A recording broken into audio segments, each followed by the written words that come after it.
Welcome to The Other Side, Mississippi Today's political podcast. The Other Side lets you hear directly from the most connected players and observers across the spectrum of politics in Mississippi. From breaking news to political strategy to interviews with candidates and elected officials, we'll bring you facts, perspectives, and context that helps you cut through the noise and understand all sides of the story. I'm Bobby Harrison, political reporter with Mississippi Today, and I'm here with my colleague, Taylor Vance. Taylor, we had a busy week at the Capitol. We did. A lot of stuff going on. How you doing, by the way? I'm good. Thanks for asking, Bobby. Well, we're going to focus on one issue, and I'm going to let you sort of set us up for that. So take it away. Yeah. So, like you said, there's been a lot moving at the Capitol at this point during the session. But today, we really wanted to focus on the ballot initiative. That is something that is enumerated still in our Constitution, but a few years ago, the Supreme Court over the issue of congressional districts ruled that the process that we had for an initiative was invalid. And the legislature has tried to address that, but there's not really been a consensus reached between the House and the Senate on the process to restore the initiative. And so today we have Spence Flatgard here to discuss his work and advocacy in getting the initiative restored. You know, Spence is a conservative constitutional lawyer. He's worked for Senator Roger Wicker, Governor Haley Barbour, Governor Phil Bryant. He's an attorney at Watkins & Eager, specializing in election law. But most important to our conversation today is he's worked on voter ID, medical marijuana initiatives before, and he is the chairman of Ballot Access Mississippi, or BAM, which is an organization advocating for a way to restore the ballot initiative. So, Spence, with all that being said, thanks for joining us today. Yeah, thanks. Great to be with y'all. Yeah, and Taylor, before we get started with that, we need to say, and it doesn't have anything to do with his podcast, but it's because it has such respect, and I'm sure you do for the organization. He's chair of the Archives and History Board, and they do great work. So I just wanted to mention that and congratulate them on that. Yeah, thanks. It's I'll tell you, this week they won the two museums won the USA Today Reader's Choice Award, top 10 list from around the country. I mean, we were number 4 on the list. We're up there with the Air and Space Museum in D.C. and all the great history museums of the country. So if your listeners hadn't been to the two museums, please come. It's wonderful. And if you've been, go back. It's worth return trips. It's something. You know, I tell people all the time, Mississippi has the most compelling, interesting history of any state in the country. We really do. And we get people from all 50 states all over the world. And if you haven't been, please come. And if you have been, please come back. Yeah. So, Spence, why don't you sort of walk us through the history of BAM and how it was formed? Yeah, well, I'll kind of start maybe from the beginning. As you pointed out, ballot access and the right to petition to have something on the ballot and vote it up or down is a constitutional right. And we've had that for over 30 years. It was actually, a lot of people don't remember, it was Governor Fordyce's administration that kind of pushed that idea. Bobby, you were probably a young I was young. Cub reporter at the time. And who was the first governor you ever covered? Fordyce. Okay, Yeah, so you were covering him. Anyway, it was his administration that wanted to have the this constitutional right, and so they pushed it through the legislature, and the voters voted on it, over 70% vote, and so we've had that for over 30 years. But as you pointed out in the intro, it was taken away over a procedural flaw. Now we went from 5 districts to 4 congressional districts, so you can't collect signatures from 5 districts when we have 4. And so we're the only state in the union that has lost that right to ballot access. So most people are for it. Obviously, it passed over 70% in 1992, and it would probably be over 80% today. And so the Supreme Court told the legislature to fix it, and there's widespread support in the legislature to fix it, and most folks are for it. But it just wasn't an area of focus, and it would just die at the end of the session last 2 times. So what we decided to do was have a group of grassroots Mississippians from around the state come together and get some focus on the issue and tee it up a little earlier in the session. So we've got a great board from around the state, county supervisors, mayors, legislators, former GOP chairs, business leaders, faith leaders, and it's kind of snowballed. We've had people come to our website, and thousands of people have signed the petition to bring this back. So it's a grassroots group, and we're trying to restore this right. Yeah, and so let me ask sort of this philosophical question. I guess why do you think that Mississippians need a ballot initiative? Why, from your perspective, is that important? Well, they should have it because of kind of the democratic principles that Small d. Yeah, small d that support our democracy. And let me back up too. It's a debate that's interesting, but we already have it, right? It's already in the Constitution. People say, well, should we do it or that? It's already in the Constitution. It's a right that's reserved to the people, is the exact words. And so I kind of start from that point, and every elected official, takes an oath to follow the Constitution. So it's already there, and it's just a matter of fixing the right and really restoring the right for people. And now let's get into what's happening right now. I think it was 2021 when the Supreme Court ruled that the process was invalid. And legislators said almost immediately, we're going to fix this. It's not going to take much time. But here we are, Yes, that's right. 2024, and it's still going through the process. It's died in the legislature during the past two sessions. Bills are alive in both the House and the Senate. Talk in general about those bills. I mean, I think there's probably some stuff that you would say needs to be corrected as the process moves along. Just where are you on those couple of bills? Yeah, well, I think we're in better shape this year because it kind of started earlier. And I give a lot of credit to Speaker White. He's been a true champion of the issue, and his leadership team, and Chairman Wallace and Chairman Shanks. I think it was maybe the first major policy initiative they passed out of the House. And so just starting early helps because y'all cover the legislature. You know how it works. If you're at the end of the session, everybody's kind of tired of each other and ready to leave town, and there's battle scars and things. But so we really appreciate Speaker White and his team pushing this out early. Good bill. And so now we turn to the Senate, and they introduced some legislation this week on their side. And so it has some interesting things in it too. And then the House and Senate will work things out. But the good news is there's momentum. We've started early enough, and I'm confident that they'll find middle ground in the process and restore this right for Mississippians. The Senate bill, I think, more than doubles the number of signatures needed to get an issue on the ballot. I think the House bill is kind of in the middle of those two. I mean, do y'all? I mean, on issues like that, do y'all have a position or? We do, and that's a big issue. It kind of reminds me of the what's that line? Yes, Miss Lincoln, but how was the play? Well, she never saw the end of the play, of course, and I kind of worry that the Senate bill, it's a good play, it's a good bill, but I just worry that Mississippians might not be able to see the process through because they've doubled the threshold to get on the ballot, which it's in the context. No state in America has 10% of the voter rolls to get on the ballot. So everybody wants the right back, but I don't think the average voter really said yes, give me my right back, but make it twice as hard to exercise it. Yeah, I know in some conversations that we've had with legislators, there's sometimes a concern that it could be too easy for someone to get something on the ballot, and that they're concerns that you can have some millionaire, billionaire kind of come through here and use a lot of money to influence, manipulate voters, and pass some crazy progressive policy. I know you, as I said in the intro, you have been in conservative Republican politics for years. What is sort of your response to yeah, that? well, exactly, and we're all concerned about that. But the irony is when you double the signature level, you're pretty much saying only the uber rich from out of state are going to be able to do that. You can pay for millions to get petition signatures to get on the ballot. So that's the irony of that. I kind of echo what I like Senator Jeremy England's line. He said, it should be difficult but not impossible. And everybody thinks that. The governor's told us that. And look, it was already difficult. In over 30 years, 76 tries, and 8 of them made it to the ballot. So that's about 1 out of 10.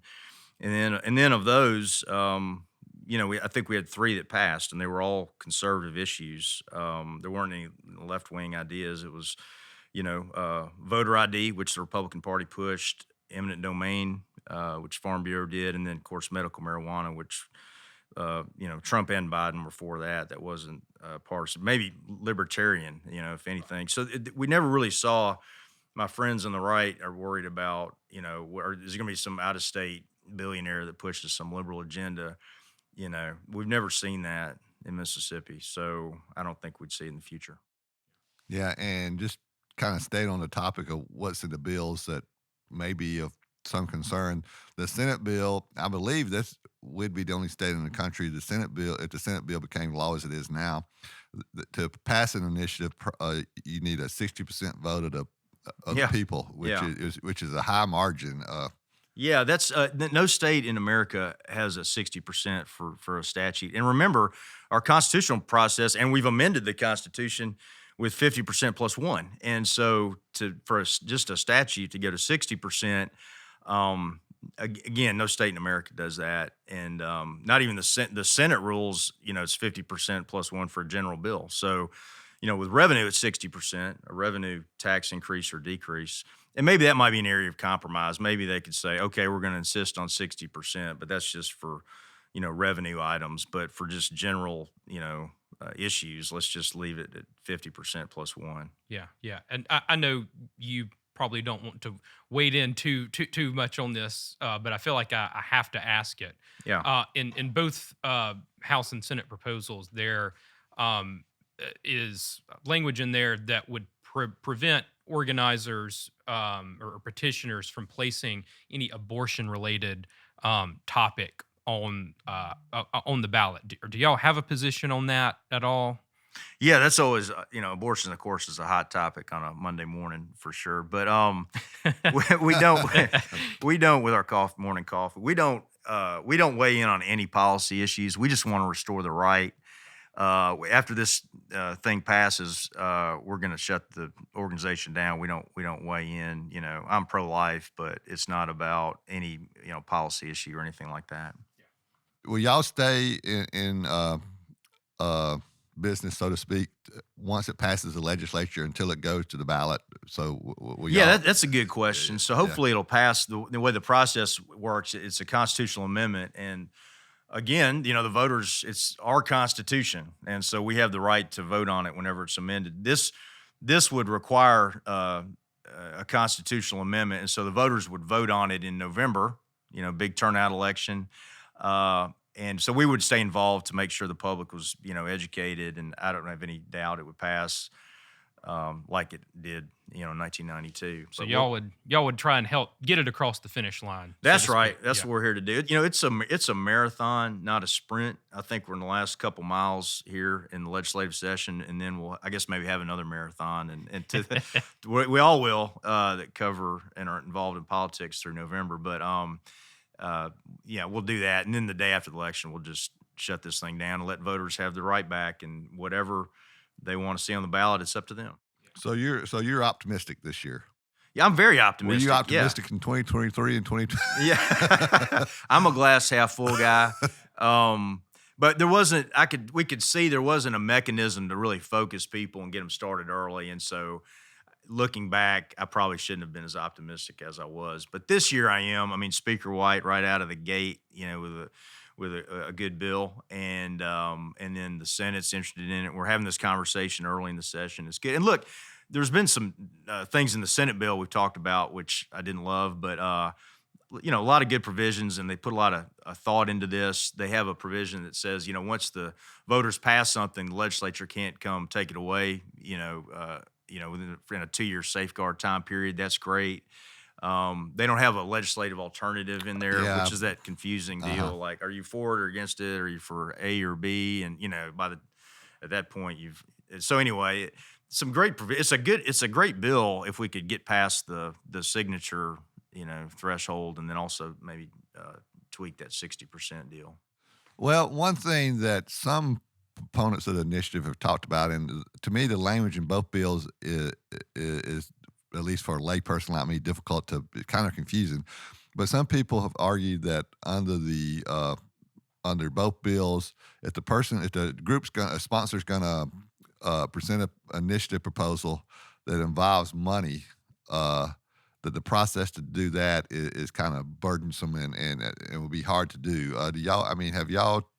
I'm glad you raised that. Senator Blunt talked about that in the committee. He's probably one of the leading subject matter experts on this. He worked in the Secretary of State's office, and he's pointed out language that says, "Wait, if you spend $1 implementing a voter initiative, then you can't do that." Well, that's not really practical because even implementing voter ID costs money. The House and Senate leaders that we've talked to said, "Look, that wasn't our intention. This is all good faith," and that's a good example. These bills aren't perfect, but I think we can perfect them in through the process and in conference. So I think that'll happen. You asked me early on if who was my first governor, and I took that first governor just in full disclosure. I said Fordyce, but he was as a political reporter, he was my first governor. But I was around as a journalist before then. So, I'm saying that to get to the point that you mentioned that Mississippi is the only state where the right to initiative has been taken away. Right. And actually, it's been. I mean, and somebody old as I would. I'm not even old enough to know this, but it was actually been taken away twice. That's a good point. You're a real historian. So, yeah. You're right. I don't remember that. I just want to. Yeah. Well, I guess we've done it a few times in Mississippi. Then, well, I guess we're still the only state, but we've just done it more than once. Yeah. So I'm glad you pointed that out. We actually had the initiative sometimes around the turn of the century, and it was. So that was you were a really young reporter then. All right. Yeah, right.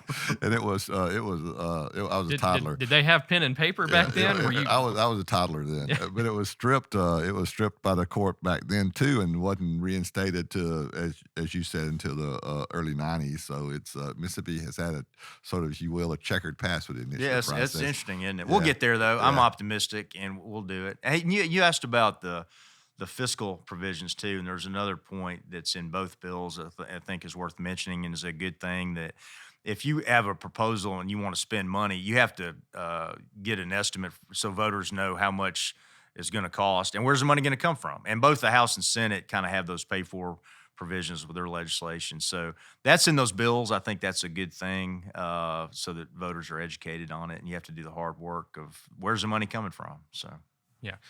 Well, what I fear though is that language is interpreted to say that you have to say, for instance, I want to make some type of commitment for more money in education. You got to say, okay, what agency is the money going to come from? But there's other options. Maybe you could say, well, we want to provide a fee on, I don't know, on car tags. Yeah, or say you want to. I just think the options should be broad. Yeah, broad. And it's hard. It's it includes voters, which they want to be included on the hard process and heavy lifting of legislating and making decisions. And but you just got to lay it out for them. That's a good point. Yeah. So what will the rest of the session sort of look like for you and for Ballot Access Mississippi? Or are y'all going to be at the Capitol, trying to help with negotiations? Or y'all also running ads? What does it look like? Well, it's a grassroots group, so we don't have a big budget, but it's mostly Mississippians getting in touch with their legislators, and if your audience would express their interest with their friends in the legislature, that'd be good. That you're for it. You don't have to get into all the details, but just say, hey, it's a right we want back. We were involved with the House bill, which passed, fortunately, and then now with the Senate, we'll focus on that. We're talking with them and really trying to work on the getting the signatures down to something workable. Working on that 60% threshold, which no state has, and then that will pass, and then we'll talk to those leaders as they go to conference. And fortunately, what is this? The beginning of March. Last couple sessions, it was the last week, and that didn't work. So we're here at the beginning of March, and we'll talk with them, and Mississippians will weigh in. And I think we're going to end up with something really good. What have y'all done any polling?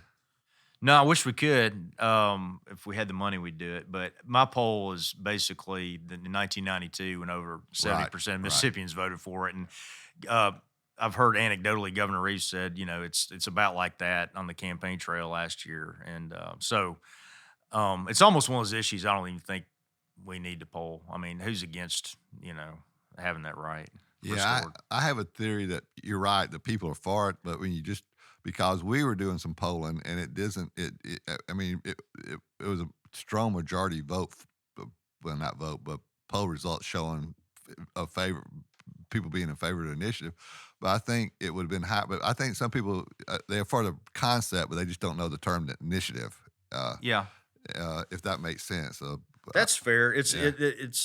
It goes by different things, Yeah. but I think most people have voted on these initiatives, Right. and I mean, but it is the semantics are. Yeah. If we had more money, we'd focus group it, and I'd get the exact right buzzword, But I think you just say, are you in favor of being able to put the citizens being able to put issues on the ballot? I think just about everybody's in favor of that. That's right. Yeah, and Mississippi, we love. I mean, we vote on everything from governor down to coroner. I mean, we love to vote. We have an election just about every year. That's right. And so, are you for having the right to vote on something up or down? That's a good way to put it. So, in wrapping up, Spence, since you are a constitutional attorney and scholar, explain the process to actually get this. It's kind of a burdensome process just to get this back valid in the Constitution. Just kind of go through the legislative steps and everything to do that. Yeah, well, and it should be hard to amend the Constitution, but again, it's our Constitution, as Mississippians. So the process works. The legislature with a 2/3 vote has to pass a proposed constitutional amendment. And so we're going through the legislative process now. The House has passed their version. The Senate will pass theirs. They'll come together in conference and work out a workable solution. And then both chambers will vote that out. And then it'll go on the ballot in November. And all Mississippians will have the opportunity to vote to approve that process in November. And I'm sure it will pass. And then people can start gathering petition signatures for their issue they care about, and you could see a ballot initiative in your near future. Do you? And I said final question. I'm sorry, but those are you can't ever believe a journalist when we say final question. And interestingly enough, in this process, of course, Governor Reeves said he's for this process, but the governor has no say in the process itself, which is kind of, I always thought, in amending the Constitution, which I always thought was kind of interesting. It is interesting. Yeah. It's not a bill that he signs, but he is supportive of it, and that matters with his bully pulpit and his influence. And so, but yeah, I'm glad you pointed it out. It's interesting. But the final say are the people, Mississippians. And when it's in the courts have ruled on some of these issues, I think, but when it's back, assuming it's going to be back at some point in time, the state has the right to restrict in some ways who gathers the signatures. So, that's right. So they have restrictions. You don't want people flooding in from out of state, gathering signatures on petitions. So it's you need to be a resident of Mississippi, and they have some certifications that you sign the bottom of every page as a Mississippian, that type of thing, which is good. We want it to be a Mississippi process. They can be paid. That's right. The petition signature they can, gatherers it's can not, be paid, but they can't be out of state people. They got to be residents of Mississippi. That's right. All right. Well, Spence, thank you so much for coming on. Yeah. How can our listeners kind of keep in touch with Ballot Access Mississippi, or how can they follow what you're doing? Yeah, thank y'all for having me on this morning. Follow us on social media. It's Ballot Access Mississippi on Twitter, Facebook, ballotaccessmississippi.org, and we'll try to keep everybody updated. And your viewers are influential people, and if y'all could talk with your legislator and let them know you care, you want your right restored, that would do wonders. Thank you. All right. Thank you. Yeah. And, Thanks, Spence. And on the side note, go to the 2 museums. That's right. Please. Please do it. Thank you. Thank you.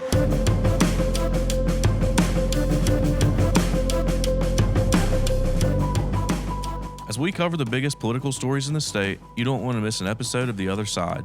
We'll bring you more reporting from every corner of the state, sharing the voices of Mississippians and how they are impacted by the news. So what do we need from you, the listener? We need your feedback and support. If you listen to the podcast on a player like iTunes or Stitcher, please subscribe to the show and leave us a review.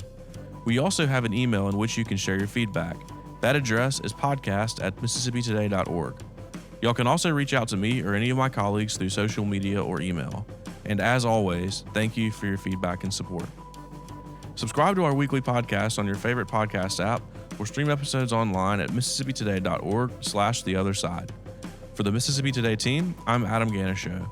The Other Side is produced by Mississippi Today and engineered by Blue Sky Studios. We hope you'll join us for our next episode.